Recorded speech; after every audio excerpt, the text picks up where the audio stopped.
that, you have been doing a PhD at INRIA, in the Orient team. So it was about video understanding. So, and you got your PhD in '97. And at that time and after, he spent like a few years at University of Southern California with Ram Nevatia. So working on video understanding and unmanned airborne vehicles, which is like the former drones, like so, which is now quite today also kind of trend. After that, you came back as a researcher at INRIA, so it's of Antipolis. So as he showed here, it's in this right here, and he's there for like now 20 years, more than 20 years. So for a researcher to research directors, and in 2012 he created the STARS team here that he has been directed since then. And at the same time, later on, or at the same time, he also created the CopTech team, so which is illustrated here, which is a mix of researchers from INRIA and people from the medical domain, so from the hospital, in very different fields, and he will talk about this. In terms of research, his research has always been like trying to bridge a gap between pixels and understanding, especially like activities, behaviors, and which involves like tracking activity recognition, so temporal models and so on, using ontology, for instance, now, of course, deep learning and nowadays, right, and statistical models as well in the past. In terms of domains, in working, like, was mainly, well, mainly, but at least a good part of it was more about video surveillance, trying to find like antisocial behaviors, doing crowd analysis, trying to identify fights, both like, for instance, in metro station or in transportations, like in cars. And nowadays, he has been moved to more like medical applications, like health monitoring and mental health, particularly diagnosis and monitoring. He's been creating several startups and companies in video intelligence, but as well in the medical domain, and working with companies. And is regularly publishing in like the main conference of the films, which is like a CDPR, CCB, or kind of journals. There's something I wanted to say more. Yeah, no, but I'm really, really happy to have been able to ask him to come, and so that he accepted to stay for the day. So if some of you are interested to meeting in the afternoon, he might have some time. So if you have some, let me know. He'll be there until like 4:30. Anyway, yeah. François, then the floor is yours. Yeah. Thank you for this nice introduction. Good morning, everyone. So, as Jean-Marc said, so we are collaborating. So here on the right is my team, so computer vision people, and here on the left is more like the medical part.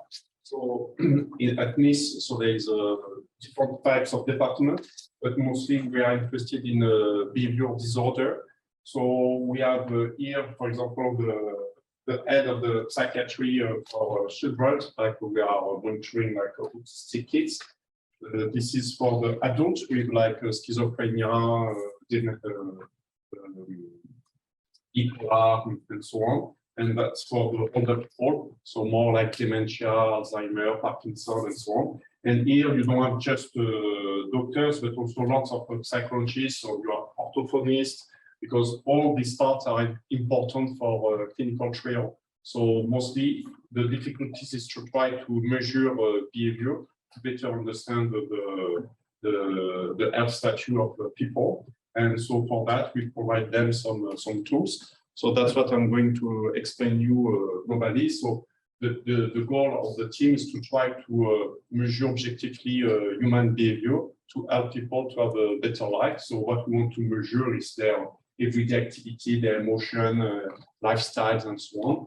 And so for that, we designed vision system, but not just vision. So we can include many types of sensors to try to better understand what people are feeling within themselves. And in terms of knowledge, there is two types of knowledge. So either predefined by experts like medical experts. So for example, they annotate our videos and so on. But mostly comes from now the machine learning part. So we have a huge data set where we train our models so to get better understanding of what people do. So if you have any questions, don't hesitate to ask me during the talk, because it will be a little bit long and after you will forget your questions. And so the two main challenges in this domain are the robustness, because most algorithms work fine on a few seconds, 1 minute, and so on, but it's hard to keep with the duration, with the time. So going to days is very hard. So it's still a high challenge. And also to do it with real world scenarios like today, you know, like with the different lights, with many people, with noise and so on. That's a challenge. And to do it in real time. And also to try to abstract the information, not just to detect the people, but to really to understand what they are doing and to understand their semantics, their interaction between them, between objects. And also for that, to have a fine-grained understanding, so going into the face, the gesture, the hands, and so on. So that makes after the better understanding of what people are doing. So in terms of application, we are mostly focusing on two parts, safety and health, so public places, but mostly health with the PropTech team, where we try to look at behavior disorders. So everything starts with detecting people. So today, now we are able to detect more or less people, even if the camera is moving, even if there is occlusion and so on. But it's still not perfect. So there is still some ongoing research there, but now this is usable to try to go beyond that. So after this is the tracking. So tracking now also start to be more stable. So usually people in the front, they are well tracked, but after if you see people on the back, the switching IDs is when you have the color of the bounding box, we keep switching. And so there is also still some ongoing progress there. But here we have reached a stage where this is working okay, let's say, and now we can go further and to do the actions. So that's what I'm going to discuss. So typically you have image or videos, so of a scene, and you need to understand. So the first thing that you do is you detect the people, you track them. After you try to understand their own activities, like standing, running, and after the connection with one to the other, and after to be able to generate a text about describing the global scene. So that's globally scene understanding. And here we are limited to the first part about activity recognition. So in fact, there is a two-part: activity recognition, activity detection. So recognition is that means that you have a short clip with only one action per clip, one label, and you try to detect this, classify correctly this label. Action detection, so it's a long videos, untrimmed. And so you have different actions, sometimes overlapping with co-occurrence, let's say. And so you need to detect the beginning and end, and also classify correctly the action. So it's more challenging. So for that, first you need to solve a little bit action classification to be able to do correctly the temporal one. And so here my talk is mostly based on Srijan with PhD in the team who did the classification, and Ray who did the detection part. So I'm going to focus mostly on the classification. So classification means what? So you have the videos, you have a network, and you need to predict the label like running. So it means that you have for each videos, you need to build a dense, discrete, discriminative representation of each videos. So one point corresponds to one videos there, and the color corresponds to the labels. So you can see that the videos are a little bit mixed to each other. So the goal is to try to get a good representation where you split all the videos in the different clusters corresponding to the labels. So that's meaning to have a good video representation. So that's the goal. So I'm going to first talk about the different data sets and some application, then the different modalities that we are using, and after how we manage to take advantage of these modalities to get good detection.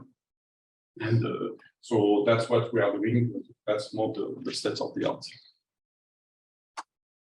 So the data set. So in the computer vision community, many people are working with generic videos, like from YouTube, movies, sports, and so on. And so it looks very complex compared to home data set, but the classes are very different.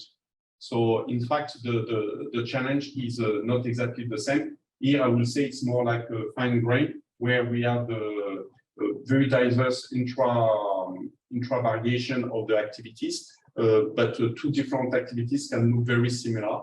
And so that makes the difficulties. So for example, here is at home. So you have actions like cooking, cleaning, and so on. So it looks a little bit the same, where you manipulate some object, but in fact, that's what we want to detect. And the goal is not just to detect the action, but after if the action has been performed well for behavioral disorder. So for example, for older people, if they are still able to cook correctly, or not, if they don't forget to turn off down the gaze and so that's what is it's important. So in terms of fine grain, you have different data set more for specific sports like soccer, basketball. So one sport make the data set, or instruction videos where people are, for example, with a car trying to fix the wheel and so on. Cooking. Or you have also at home some activity of daily living. And the one we are doing is more like at home, but for the third view. So there is not so many data sets, so we have built our own data set. So the challenge in activity of daily living is how to manage time. So here you see a woman trying to operate the microwave, but she forgot to put something, she didn't put it, so she do it, we try to do it. So when you do have a real world data set, it's more difficult because it's not just one action, but many action, and sometimes they are doing different things during this action. That's the challenge of time. Also the view invariance. So that's the same actions done from a different perspective. So putting grain, copy grain in the pot, or sitting down from two different views. And so we still need to recognize this as only one action. So the fine grain, when you manipulate different objects, for example, drinking from a can, from a glass, from a bottle, from the tap. So here the doctors want to know the quantity of water that people are taking per day, especially when it's very hot outside.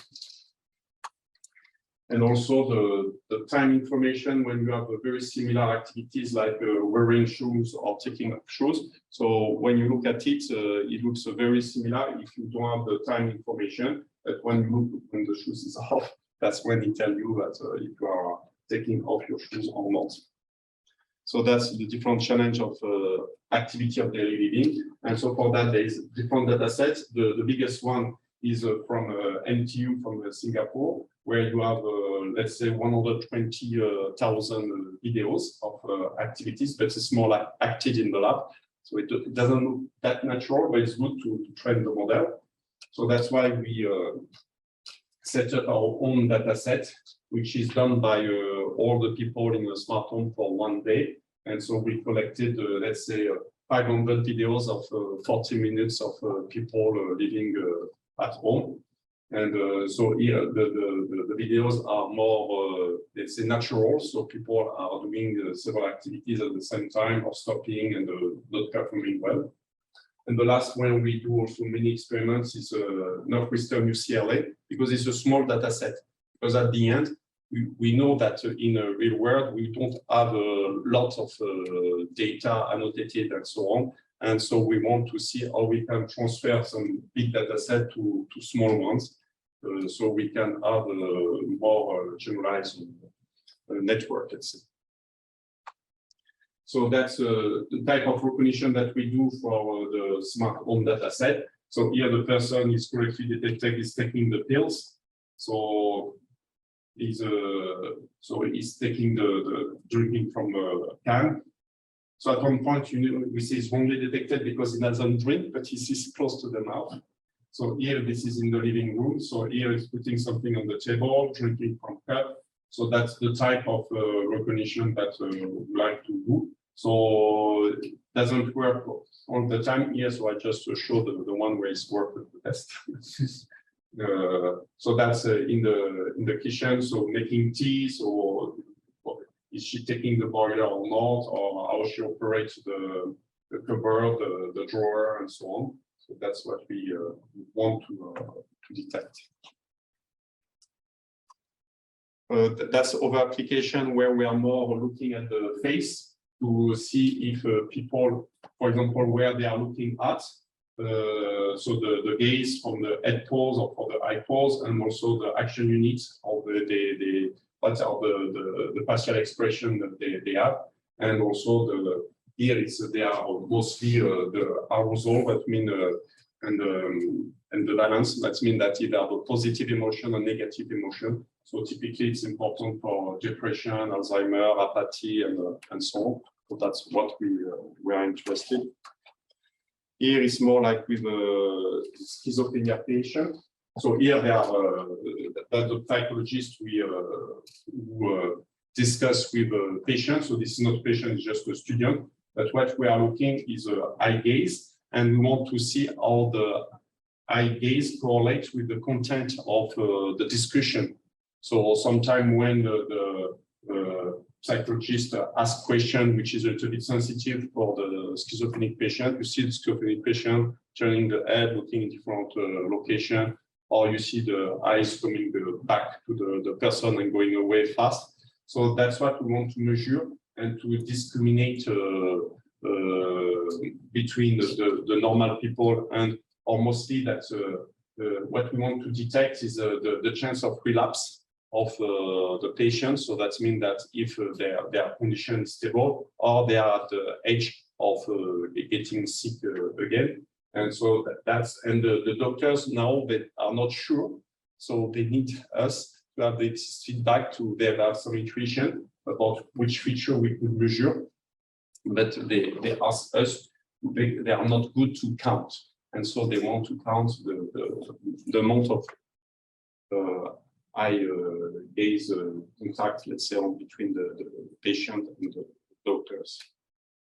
So this is with autistic kids. So here that's the same thing during the evaluation. We try to see how performing the kids, if they can collaborate to do some games with the clinician when they are discussing, if, for example, this one is balancing, and this other one is flapping. When they get stressed, you can see there's some stereotypy. And so they want to measure the amount of stereotypy depending on the task they are asked to do.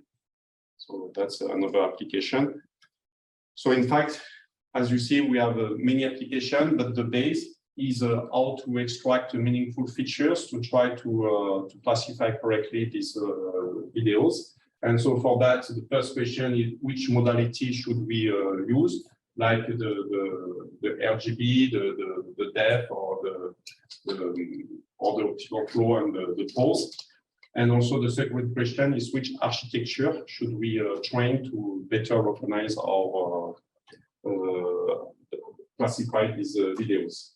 So the modalities. So here I just showed three modalities. So the color, so the RGB flow, the optical flow. This is mostly the motion, the 2D or 3D pose, so the skeleton and so on. But in fact, there is many other dimensions that we can look, mostly on the face, the facial expression, the gaze, the objects which are interacting, manipulated by the people, the depth image, audio, the transcript, the ball signal. So we use like EEG, ECG, EDA, or the heart rate, the respiratory, and so on. So all this information brings more cues to better understand what the people is really feeling. All this modality could be important, for example, for sitting down. So 3D pose is very good compared to RGB images because you may have some distractors. So for example, when the person is sitting, you see some glass, a table, laptop, and so on, or books. And so you don't know if there is interaction and so on with the RGB, but with the pose, you know directly, you know what the person is doing.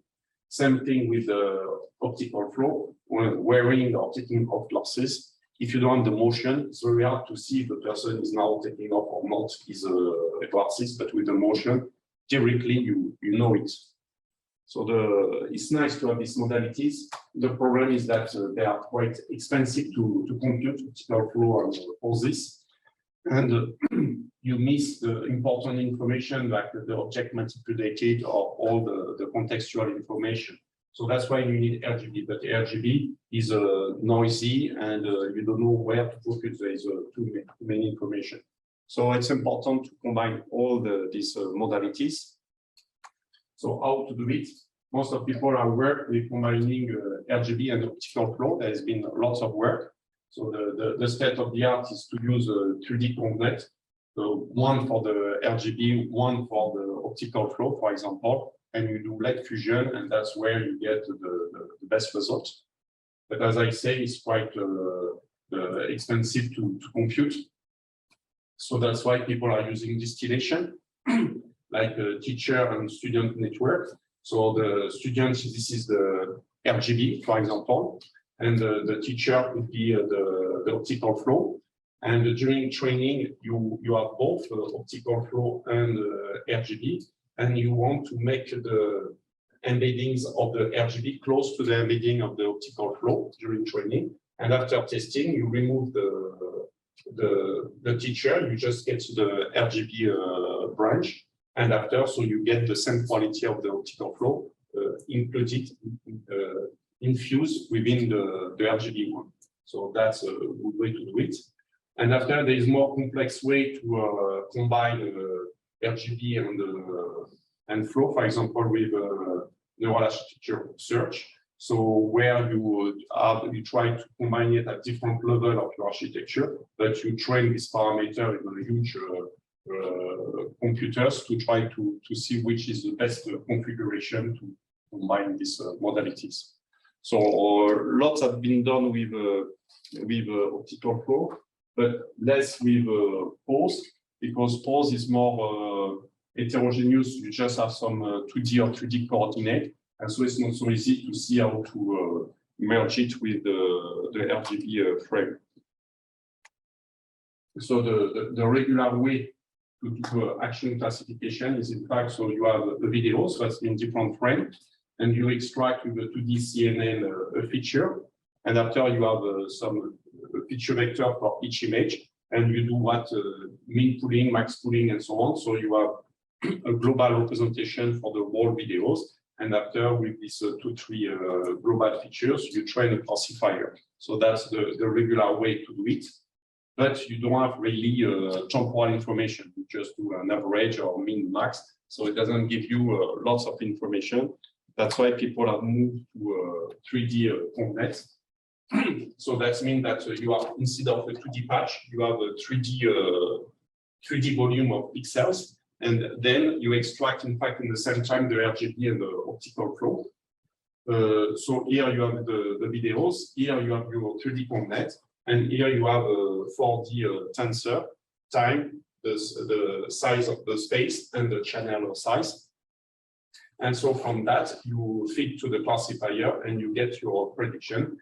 So lots of work have been done with this 3D component like I3D, ResNext, and slow fast network, and so on. And thanks to that, you start to get quite a good performance for the action classification just using that.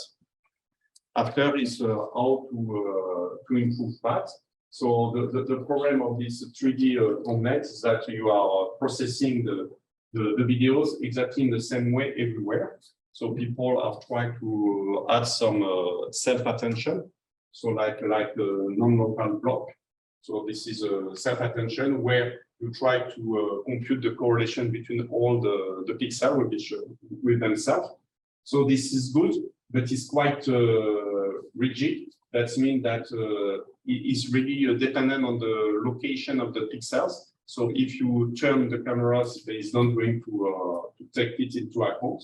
And it's not very focusing on the very specific parts, certain part of the image, especially when you have a big image and a small person, you really want to focus on the hands or the face and so on. So for that, you need a mechanism to try to really make a more focus of attention on the system. So here you have your 3D tensor, here you have the attention, and you have the modulate video representation, where you want to focus really more on the important part of the person, mostly the face and hand. And so for that, we have designed a different framework to try to learn what is the best using the pose, to try the pose to guide the attention to for the network to know where to look at it, to correctly recognize the actions.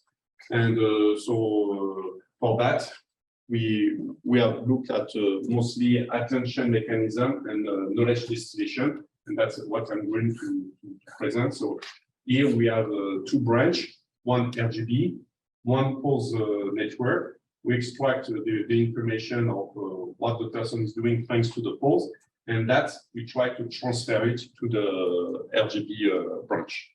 So for that, an easy way to do it, it's soft attention, so that first we have a detector of the body part, like left and right hand and the full body, and we try to learn some weights to weight the different 3D coordinate branches. So for that, so we train first each body part branch, so each I3D. We also train pose classification. So that means that this branch takes as input 2D or 3D pose and output the class of the action. We remove the last layer, and instead of the class, we put some weights. So the 3 weights to learn which body part is the most important for this action. So this is simple, but it works quite well. After we just aggregate the 3 features to try to do the prediction. So it gives good results. However, it's not very flexible because you need to detect before the different body part, and you are limited to this body part. It's very costly because you have, let's say here, 3 I3D, so this is very easy. And there is not so much temporal attention. We don't know where, at what time, focus the network and where. So for that, we propose a separable spatial temporal attention mechanism. So here we still have our main RGB pipeline with our 3D tensor, 4D tensor. And here we have a pose network is going to predict for the temporal 8 features, because the I3D has 8 temporal features, let's say. And so, and for the spatial, it's 7 by 7, so weights, so to modulate the spatial attention. So thanks to that, we are putting some weights for the 8 temporal features and the 7 by 7 spatial features. And after we do a global average pooling and we concatenate the 2 representation, then we do our prediction. So the way we learn the weights are exactly the same as before. We have as input the 3D pose or 2D pose. We get either LSTM or some pose network, and we output the 2 different set of weights, one for the temporal, one for the spatial one. And thanks to that, that's improved. So we don't need this 3 I3D pipeline. We just need 1, and we modulate inside the I3D the different parts, the temporal and the spatial one, to get better accuracy. So that was nice, but in fact the spatial and the temporal, they are trained separately, and after we try to make it couple, because sometimes the time can tell you, okay, now it's better to focus on the head, and after it's better to focus on the hands. So how to tell it to the network? So for that, we incorporate into the attention network spatial temporal coupler. So this module, we call it a video-pose network. So that's the new stuff that we are presenting here. And the second thing that we have added is a spatial embedding, because in fact, the pose 3D is not in the same coordinate than the 2D image. And so for that, we propose also some special embedding to make it closer to representation.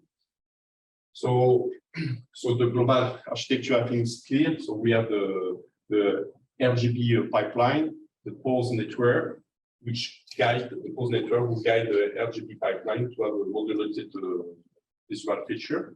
So I'm going to explain first this attention network and after the spatial embedding. For the attention network, so we have as input the pose for each frame. So we have a GCN, graphical CNN for each pose, and after we aggregate within the time. So now we are using a TCN, the temporal convolution network, to aggregate within the time the output of the graph convolution network.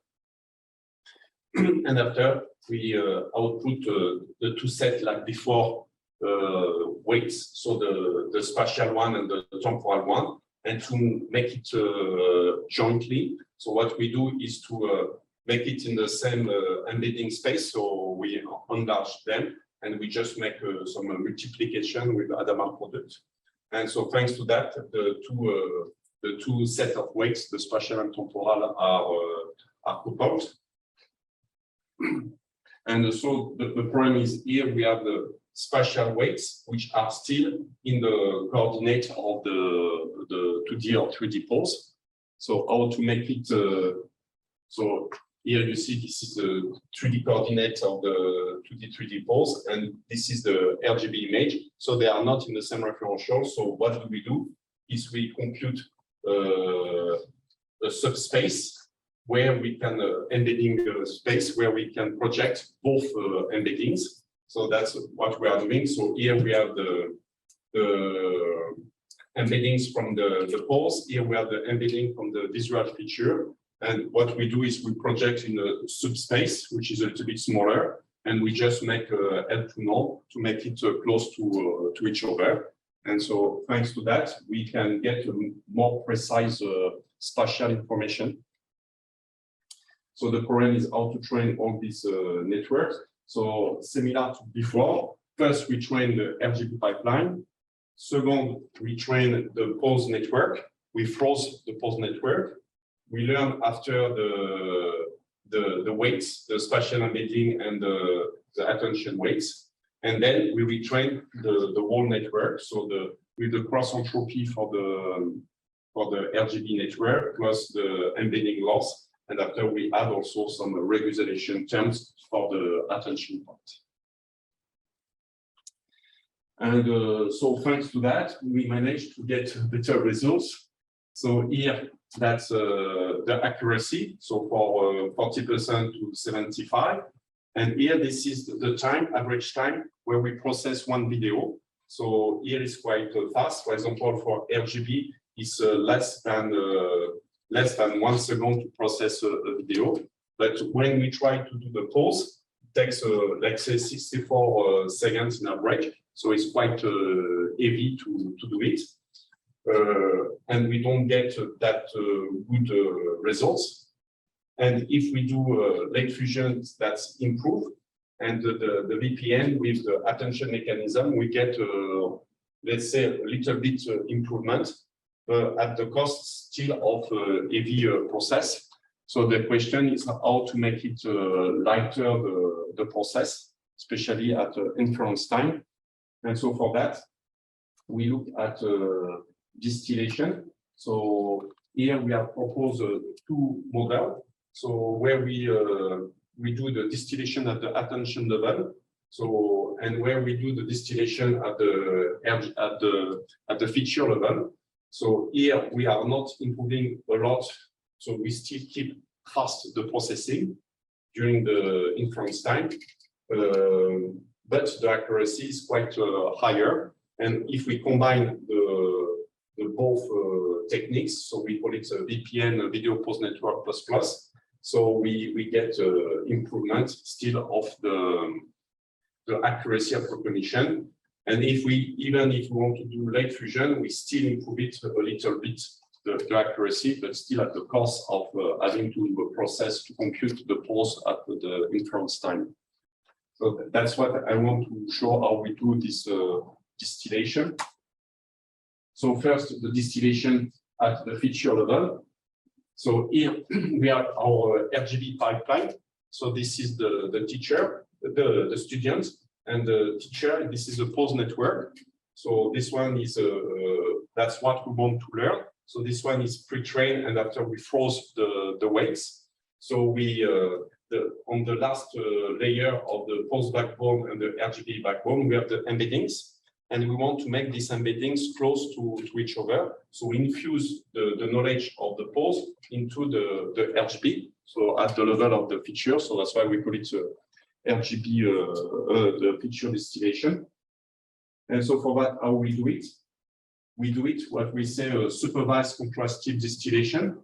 So supervised, why? Because we keep the loss, because this is supervised, because we have the action level. Because sometimes the RGB is better than the pose. So we want to tell the student, okay, at that time, don't listen to the teacher, keep your classification correct. So that's why during the process, we do still the supervised way. Contrastive, why? Because we train our network to learn the correlation between the RGB and the pose. So what we call positive is when we have the same sequence, like RGB comparing to the pose sequence. So when they are the same, this is positive. When we take the pose sequence of a different videos, this is the negative. And so we want to make it so the embeddings close to each other when they are positive and far away when this is negative. So this way, we learn this representation, the RGB represents the embedding, to learn the pose embeddings. So thanks to that, we at the training time, we use the pose. At the testing time, we can remove it, and the information, the knowledge is there in the RGB pipeline. So that's the loss. And for the attention, a little bit more tricky. So here we are still our students, the RGB pipeline, where we get our 40 tensor, and this is the attention block. And so we want this attention block learn from the pose network. So how we are doing it. So same thing, we train the teacher network, the pose network, where we have the same attention matrix that were processed before. So always in a supervised way. And so that means that we keep the levels of the action. And we make these two attention matrices close to each other. So thanks to that, we infuse the knowledge of the pose attention to the visual attention. And so here we are doing collaborative training between both networks. And so this is a summary of this distillation network. So first we have our first Video-Pose network where there is a fusion, let's say the guided attention where we need the pose at the testing time. Here, this is the distillation at the feature level, so Video-Pose network at the feature level. So that means we have our RGB pipeline where we infuse the knowledge at the feature level.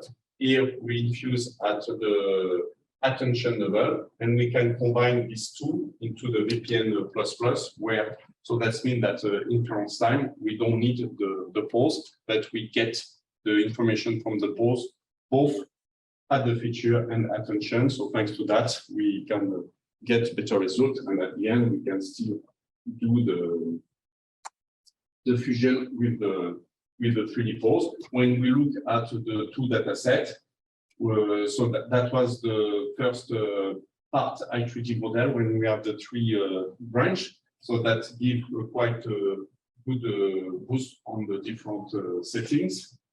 When we have the separable attention, that we get slightly better improvement, but the VPN and the VPN plus give the most improvement. And so now we can get up to, so if we don't have the pause at the testing time, we can get up to 69% of accuracy, so which is quite good.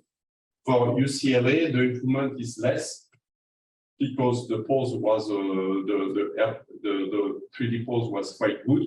So we managed to improve the result, but not as much as on the SmartHome, where the pose was not as good quality. So that's also a good point of this network, is that even if the posts are not such good, you can still infuse the information.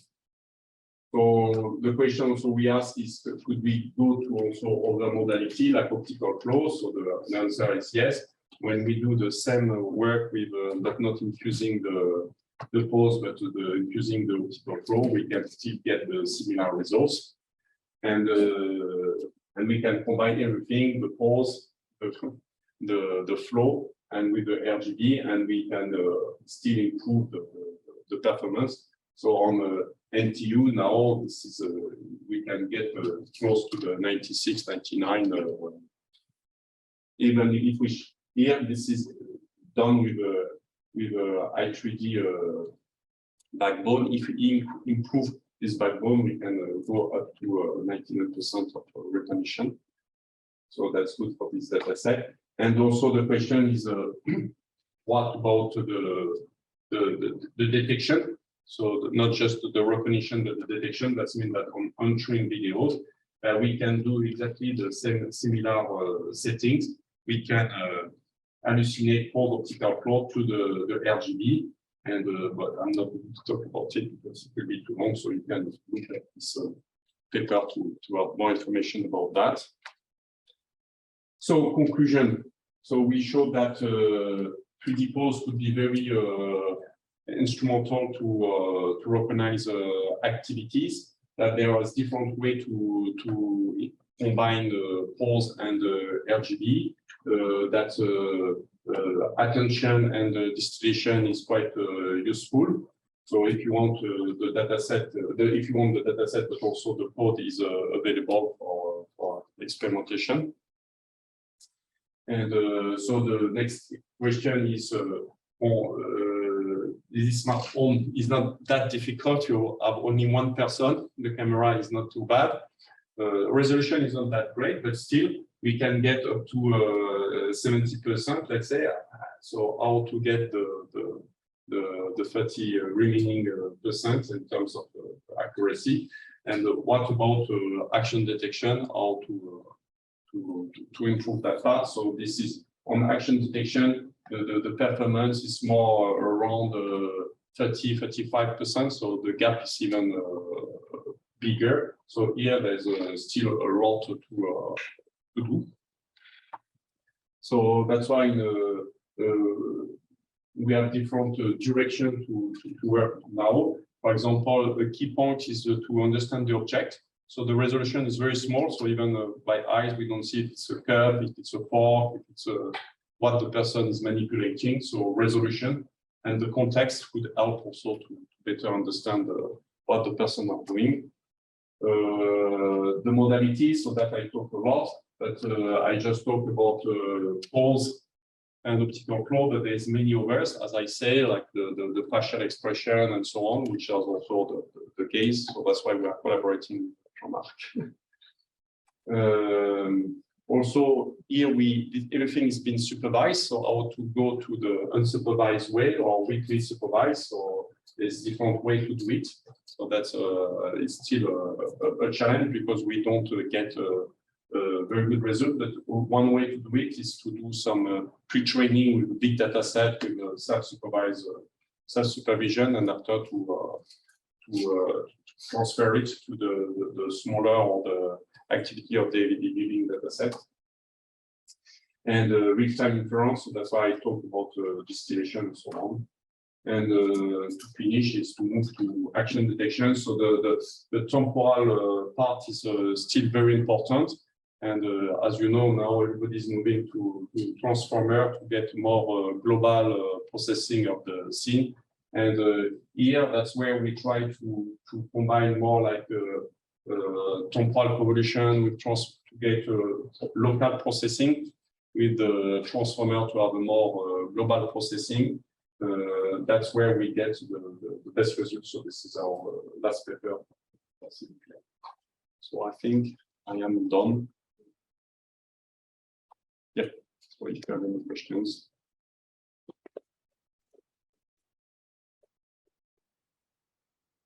Thanks, François, for this very interesting presentation. So I don't know if there's any questions. So first in the audience.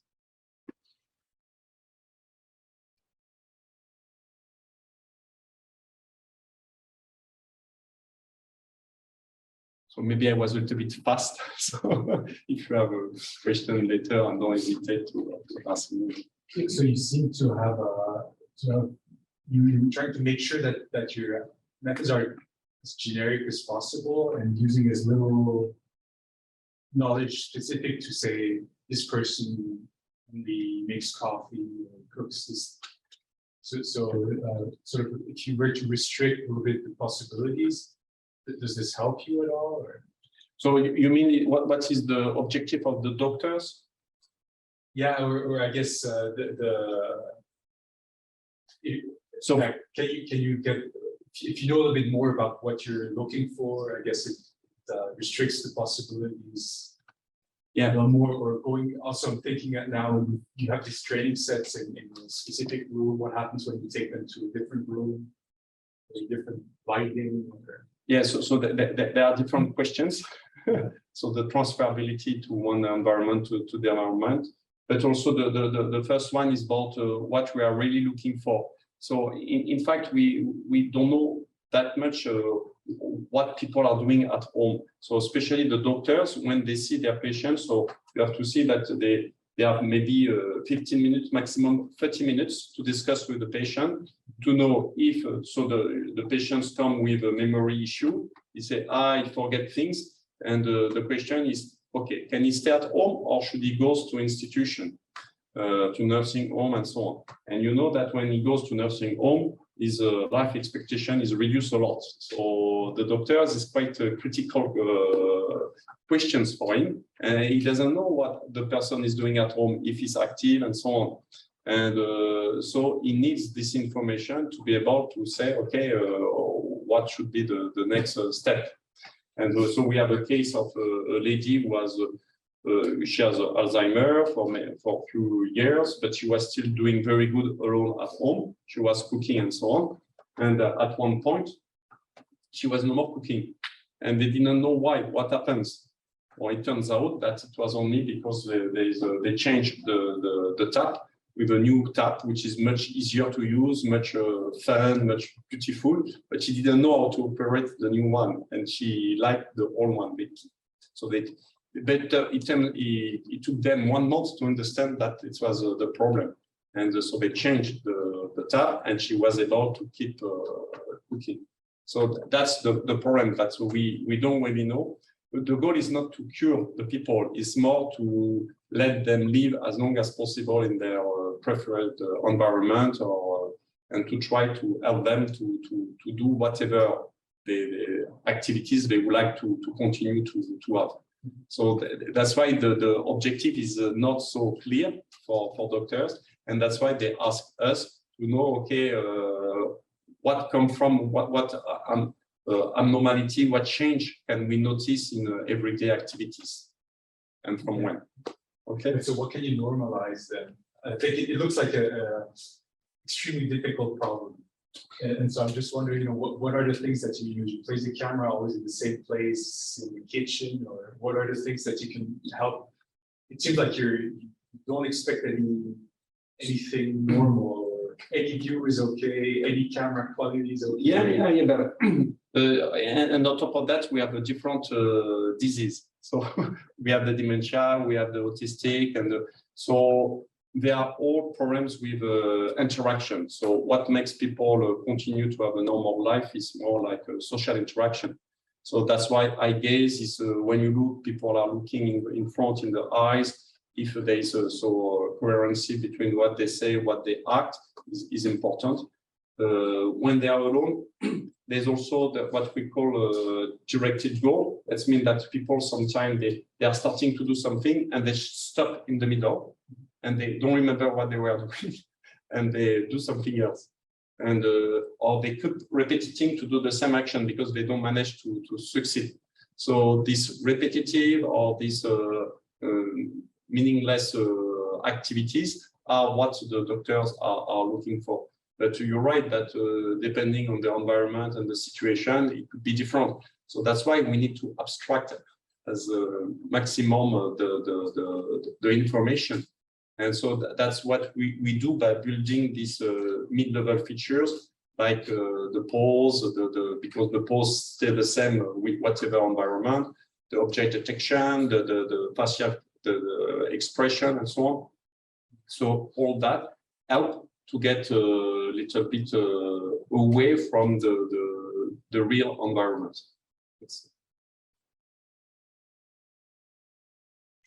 Okay. Any other question? What is the application or the method?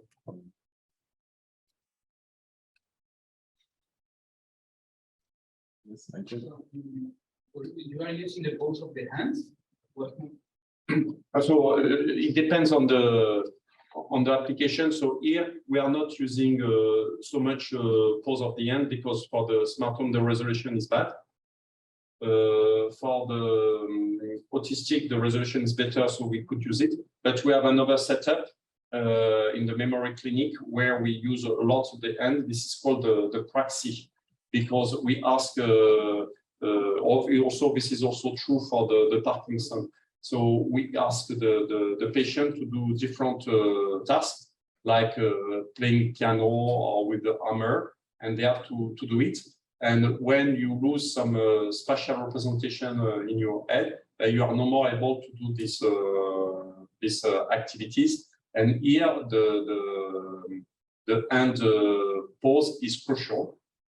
And also for writing, so we have for the speech therapy, we have one specialist of writing, and here also the hand is also very important. How much people are when they write or when they type, how much they use their hands. Also, it's critical. So hand pose also is important, but more on very specific action, let's say, activities.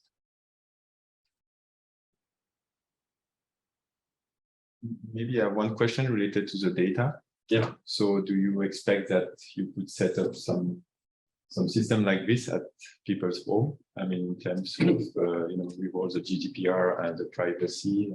So first, SmartHome is public, so yeah. But it's not their home. Yeah. As a SmartHome.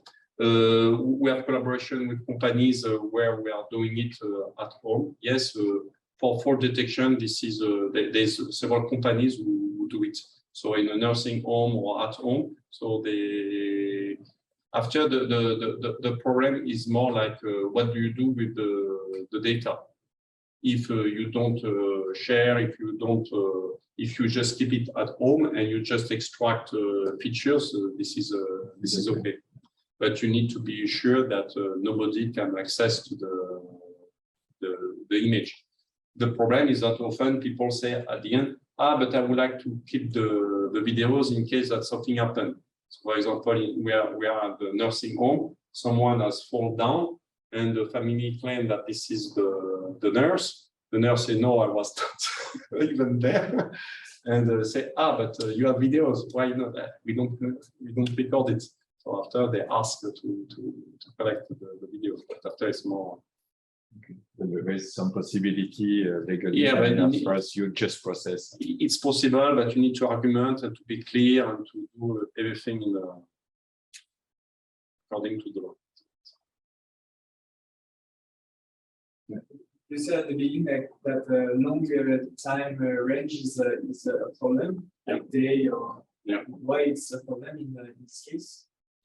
So, because as I said that now, for example, we take a 3D CompNet. So i3D usually takes maximum 64 frames. So 64 frames, you cannot do more than 1 minute. So after the ways to do it is you subsample your videos and so on. But for action detection, so what we are using TCN with dilation. So that managed to get a much longer temporal window. So after we are doing temporal windows, so but which are much longer, and then that's quite effective.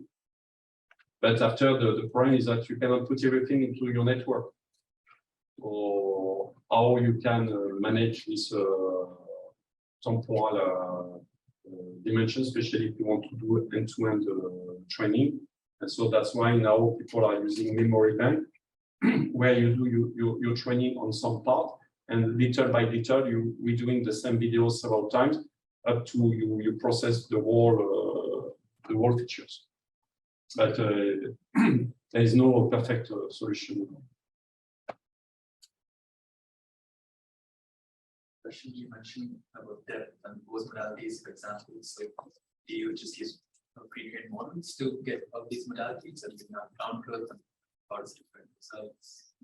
Yeah, for pose, we always use a pre-trained model for pose.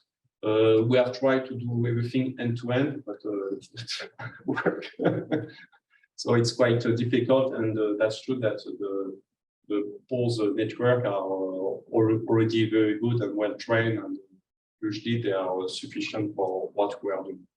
So, but that's true if you manage to do it up to the pose extraction, that would be cool. Question? No question.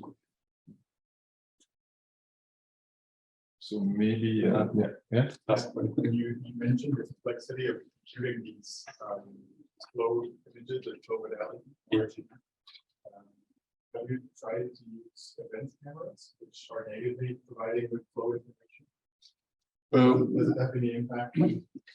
So we are not using event cameras, but the problem, my understanding, the problem of the event cameras, so they have their own issues, and especially they detect change, and so you don't necessarily have all the information that you like to have.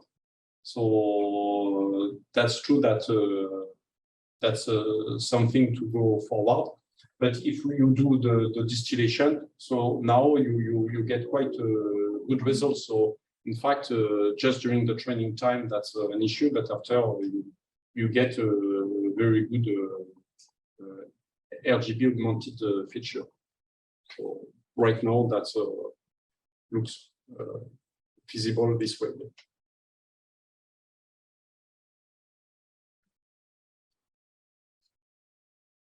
Okay, so it's already 5:12. So thanks again, François, for this presentation.